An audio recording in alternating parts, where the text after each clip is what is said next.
क्या राम जन्मभूमि अयोध्या का फैसला एक तरफा है? क्या मुस्लिम कम्युनिटी के साथ नाइंसाफी हुई है? सुप्रीम कोर्ट ने ऐसे कौन से एविडेंस देखे, ऐसे कौन से सबूत देखे जिन्हें देखने के बाद सुप्रीम कोर्ट ने यह निष्कर्ष निकाला कि मंदिर वहीं बनेगा? आज आपको आपके सभी सवालों के पुख्ता जवाब मिलने वाले हैं। एंड आज के शो में मैं आपको बताऊंगा 10 ऐसी बातें जो बहुत कम लोग जानते हैं।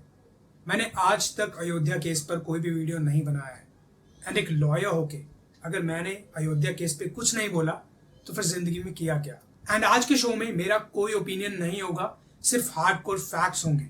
अगर हिम्मत है तो ही आगे देखना, वरना बंद कर दो। Because it's a social platform, it's my stand, it's Indian guardian.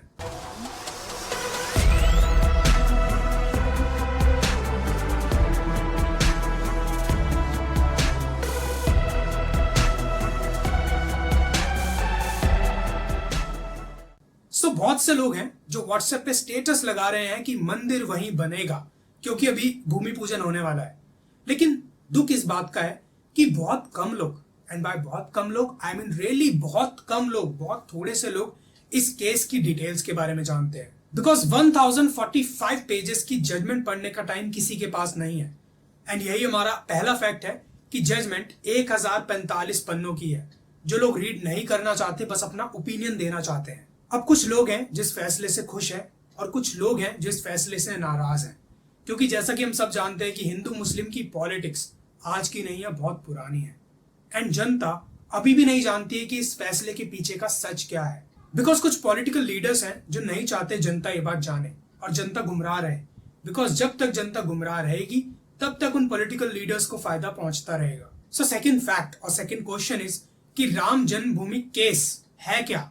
So in short, according to Ramayana, भगवान राम का जन्म हुआ था अयोध्या में, जो कि प्रेजेंटली यूपी में सिचुएटेड है। बाबरी मस्जिद को भी 6 दिसंबर 1992 में कर सेवकों ने गिरवा दिया और तभी से ये लड़ाई शुरू हो गई कि जमीन किसकी है, मंदिर की या मस्जिद की। Next question is, supreme court ने कितने एरिया का फैसला सुनाया है?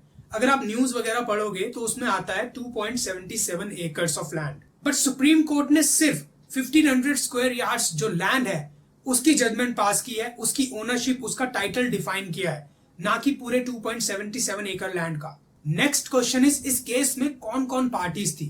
मेनली इस केस में 3 पार्टीज थी। पहली पार्टी थी निर्मोही अखाड़ा, जो कि हिंदू रिलीजियस सेक्टर को बिलोंग करते हैं एंड वो ही आज तक राम मंदिर को मैनेज करते आए हैं। सेकेंड पार्टी थी UP Sunni central Waqf board, जो मुस्लिम्स को रिप्रेजेंट कर रही थी। एंड थर्ड पार्टी थी फॉर्मर इलाहाबाद हाई कोर्ट जज mister Devki Nandan on the behalf of lord Ram. Next, सबसे इंपॉर्टेंट क्वेश्चन ये है कि कौन से वो एविडेंस थे जिनके बेसिस पे सुप्रीम कोर्ट ने हिंदूज के फेवर में फैसला दिया। सो मेजरली 3 तरह के एविडेंस थे। उसमें सबसे इंपॉर्टेंट था नंबर 1 आर्कियोलॉजिकल रिपोर्ट। सेकंड पे आया था लिटरेचर वर्क। लिटरेचर वर्क में आपका आता है बुक्स एंड रिटन वर्क्स, जितने भी दूसरे तरह के होते हैं।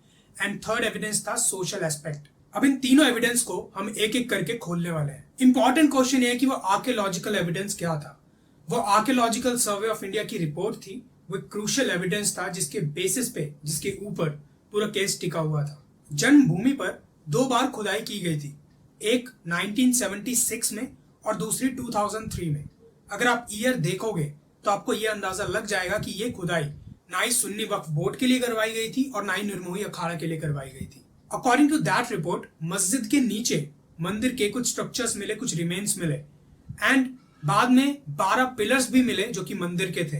अब आप और मैं ये कैसे बिलीव कर ले कि वो ASI रिपोर्ट, मतलब आर्कियोलॉजिकल सर्वे ऑफ इंडिया की रिपोर्ट सही थी? सो उस रिपोर्ट की डिटेल्स उसी आर्कियोलॉजिकल टीम के एक मेंबर ने मीडिया को दी, जिनका नाम था के मोहम्मद। वो खुद एक मुस्लिम थे। एंड साइट पर आर्कियोलॉजिकल सर्वे ऑफ इंडिया के मेंबर्स मौजूद थे, वहां पर कोर्ट के अपॉइंटेड मेंबर्स मौजूद थे, वहां पर बाबरी मस्जिद के एक्सपर्ट्स मौजूद थे और वो खुदाई जो हुई थी वो प्रॉपर वीडियोग्राफ की गई थी। एंड उस टीम में सीनियर आर्कियोलॉजिस्ट गुलाम ख्वाजा मौजूद थे एंड रहमान सिद्दीकी, जो कि खुद मुस्लिम है, वो मौजूद थे।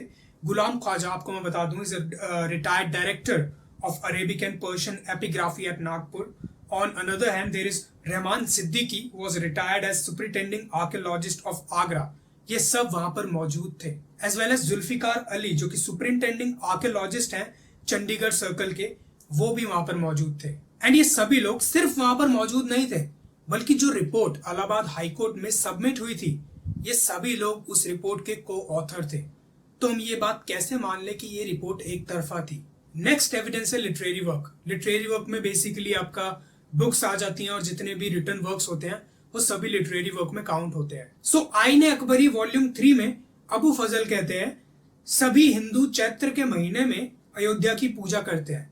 उन्होंने डायरेक्टली अयोध्या और भगवान राम को जोड़ दिया, लेकिन उन्होंने कहीं भी अयोध्या और मस्जिद की बात नहीं कही है। आज के टाइम में आपने यूट्यूब पे देखा होगा कि जिस तरह व्लॉगर्स व्लॉग्स करके अपनी मेमोरीज को कैप्चर करते हैं, ठीक उसी तरह पुराने टाइम में जो ट्रैवलर्स थे वो बुक्स में चीजें लिख के अपनी मेमोरीज को कैप्चर करते थे।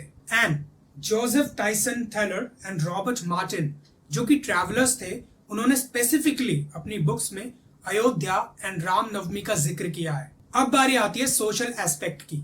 सो इसमें मेजरली ये था कि जिस तरह मुस्लिम कम्युनिटी के लिए मक्का मदीना इंपॉर्टेंट है, उसी तरह हिंदूज के लिए Ayodhya and Ram Janmabhoomi important है। पॉइंट कोर्ट ने ये नोट किया कि हिंदूज के लिए वो जगह डायरेक्टली कनेक्टेड थी उनके भगवान से, डायरेक्टली एसोसिएटेड थी भगवान राम से।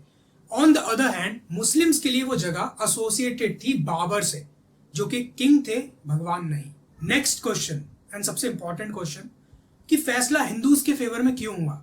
मुस्लिम पार्टीज थी जो, उन्होंने भी तो कुछ एविडेंसेस दिए होंगे, उन्होंने भी तो कुछ बोला होगा, क्या था वो? सो पॉइंट यह है दैट बाबरी मस्जिद was created in the year 1528 and Muslim parties जो 300 साल की ओनरशिप थी उनकी, वो प्रूव नहीं कर पाए, और ना ही ये प्रूव कर पाए कि 300 सालों से मस्जिद में नमाज पढ़ी जा रही है।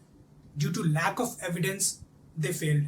आज का शो बहुत ही कॉन्ट्रोवर्शियल है, इसलिए मैं अपना कोई ओपिनियन नहीं दूंगा।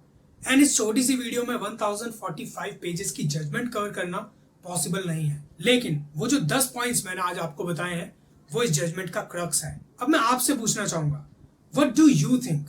ये जजमेंट फेयर है या unfair? Tell me in the comment section. That's all.